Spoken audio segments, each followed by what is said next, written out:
Continuing our reading in Abraham Hannibal and the Battle for the Throne by Francis Summers Cox.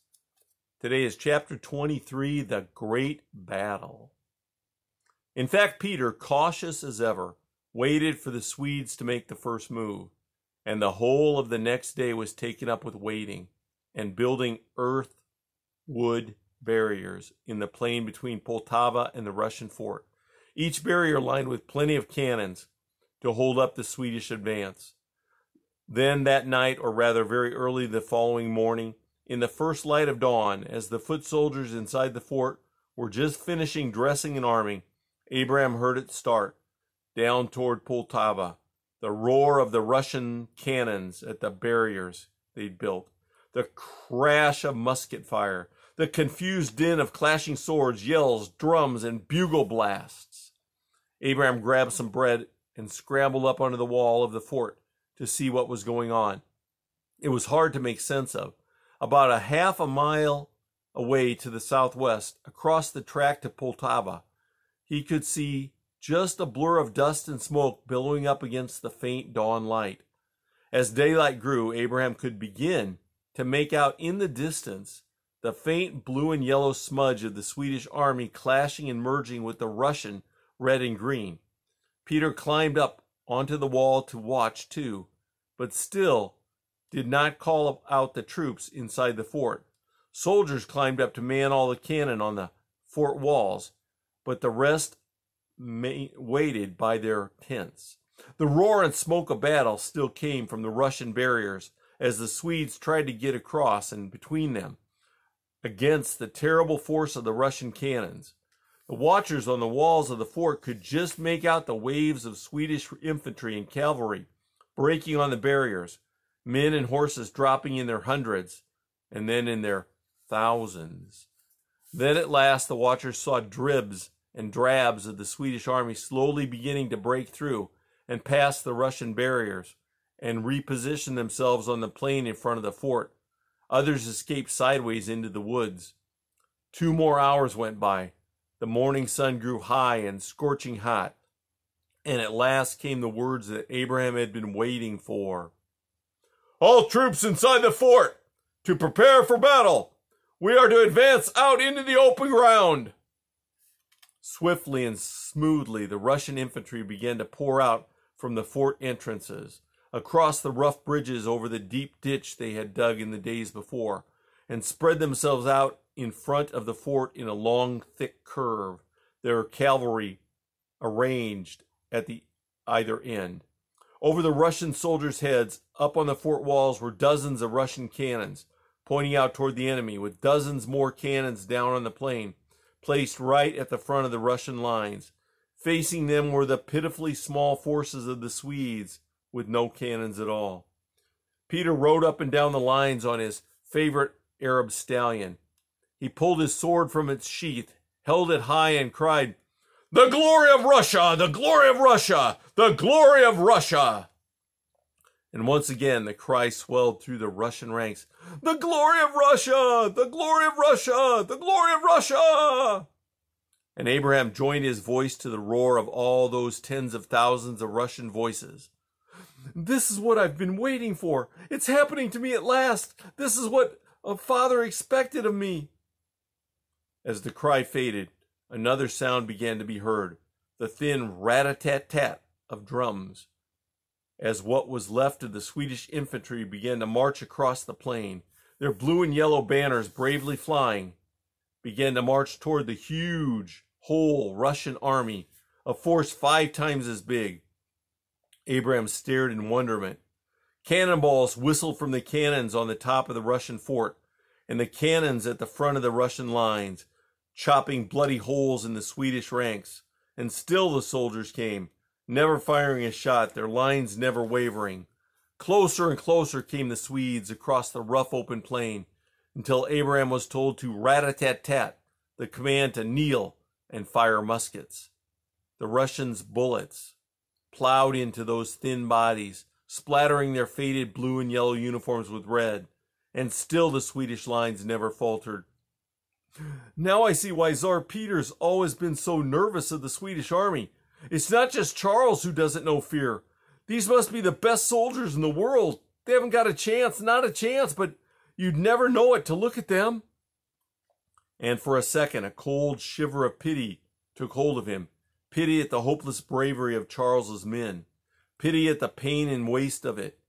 But then, all at once, there was no time for pity, as suddenly the Swedes were on them, still without firing, but stabbing and slashing with their sharp bayonets, driving the Russians backward, shouting some strange war cry. And then Abraham began to hear the crack of musket fire, not just from his own army behind and alongside him, but also from the Swedes ahead. "They're firing! They're finally firing at us! Where's Tsar Peter? Where is he?" Riding through the infantry right in the line of fire, towering over everybody on that huge great stallion of his. Nobody could miss him. Where is he? Abraham saw the Tsar at last, over to his left, quite far away, slashing down at the Swedes with his sword. A fine sight as his stallion reared above the troops, wheeling to left and right. All seemed well so far, and as the battle roared, Abraham looked for the Tsar's towering figure whenever he could. "Just checking, Your Majesty. Watch out for God's sakes. You're the perfect sitting target." But at one time, as Abraham found himself near Peter, and his eyes anxiously followed him across the confusion of swords and guns, smoke and dust and blood, he heard through the din of cannon and the screaming and musket shots, the crack of one shot and the whistle of a bullet as it flew toward the Tsar. He saw Peter jerk backward, gasp fiercely, and clutch his chest.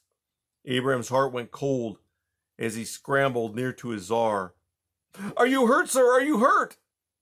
The Tsar was looking down at his chest with strange expressions on his face. He brought his hand away, and it was black, not red. "My uniform is severely wounded, my boy, torn and burnt. But praise be the Mother of God, the bullet seems to have bounced off my holy metal. I am fit and well."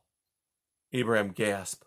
"But you must watch out, sir," he shouted. "It would take a blind Swede to miss you high above your infantry like this." But the Tsar only grinned and shouted down at him, "I know! I've had a shot through my saddle already and one through my hat. Today is not my day for dying. That's clear enough." And Peter wheeled round his horse and hacked with his sword at a Swedish soldier who was aiming his pistol at him. Over to Abraham's right, some Swedes were clambering over Russian bodies toward one of the cannons and slashing with their swords at the Russian gunners who were firing it. Suddenly, Abraham guessed what they were planning to do, and he was right.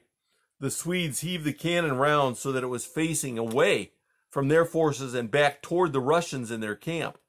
Abraham could see that other Swede soldiers had the same idea, but what to do about it? He couldn't fight with just a pair of drumsticks. He looked down and saw lying at his feet a Russian soldier, a great bloody wound in his chest, his musket tumbled at his side. Abraham grabbed it and scrambled over to the nearest cannon. 5 Swedes were in the middle of hacking down the Russian gunners who were trying to defend it. One Swede had his back to him, and hardly knowing what he was doing, Abraham shouted out, "Hey you, Swede!" With one hand, Abraham grabbed the Swede by the shoulder of his uniform and pulled him round to face him. He was a boy, a fair-haired boy, hardly older than Abraham, and his blue eyes were wide with surprise. Abraham held his musket round the middle and stabbed the Swedish boy hard in the stomach with the bayonet. That instant, he saw another of the Swedes leaping toward him with his sword raised.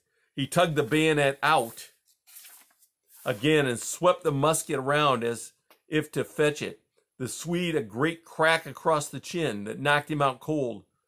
The fair-haired boy lay in a puddle of blood at Abraham's feet. For an instant, the battle seemed to freeze around him, the din and turmoil to grow still. His head swam dizzily. I've killed my first enemy. I've killed an enemy. This is what real soldiers do. Nothing's ever going to be the same again." But then came a cheerful shout of, "Well done, the Tsar's African!"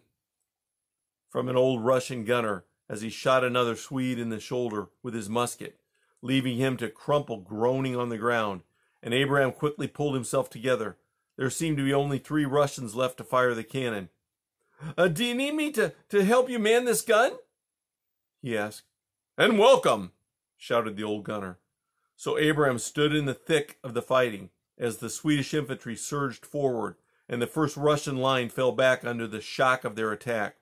For something like 20 minutes, he left the drumming to the other drummer boys, and he and the 3 gunners kept the cannon firing and fought off any Swedes who tried to recapture it.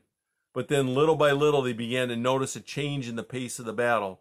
The Swedes had broken the middle of the Russian line, but their numbers were not big enough to keep the attack going. And little by little, their strength was fading, and they were simply being swallowed up by the huge numbers of Russians around them. And while Abraham, Tsar Peter, and every single Russian soldier knew that the Swedes always followed their infantry attacks with a terrifying, unbeatable cavalry charge, this time it simply didn't come. The old gunner guessed the reason. "Hear that cannon fire just north of us? I reckon the Swedish cavalry are getting pretty heavy punishment. There's nothing they can do against the guns up on the fort walls. They're being cut to ribbons. This is rough ground for cavalry anyway. Too many ravines and trees in the ways." "I wish I could see Charles." "Leading his army flat on his back on a stretcher? Is that any wonder they're having trouble?" Peter, on the other hand, was continually where he could see his troops and they could see him, up on his brown stallion, now with the infantry, now with the cavalry, directing and cheering them on. And that's the end of chapter 23.